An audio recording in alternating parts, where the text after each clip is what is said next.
بسم الله الرحمن الرحيم، والصلاة والسلام على أشرف المرسلين سيدنا محمد صلى الله عليه وسلم وعلى آله وصحبه أجمعين.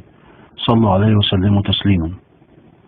اليوم نقدم لكم فوائد الهيل، وردة الياسمين، من قناة طبيب العيلة.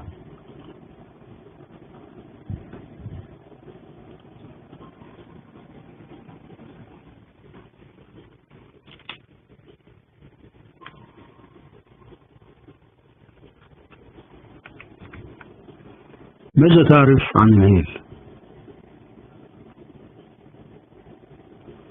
هناك كثير من الناس يستخدمون الهيل من غير دراية بمعرفة فوائده العجيبة، ويقومون بإضافته على بعض الأطعمة من أجل الحصول على نكهته الرائعة فقط، ولكنهم لا يعلمون أنه يطرد الغازات من المعدة ويزيل أيضا الصداع،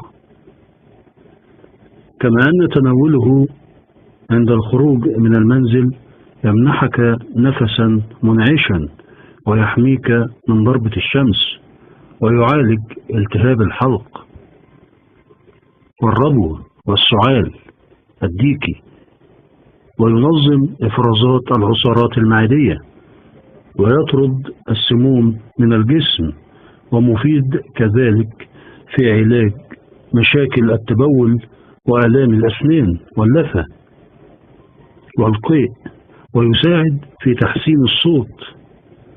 ويعد الهيل من أحد مضادات الاكتئاب لما لديه من تأثيرات على الجهاز العصبي.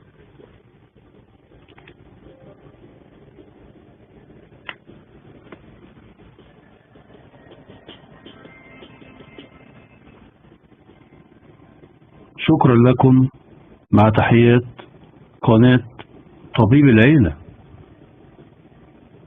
والأستاذة هبة الدنيا. شكرا لكم، ونتمنى الاشتراك بالقناة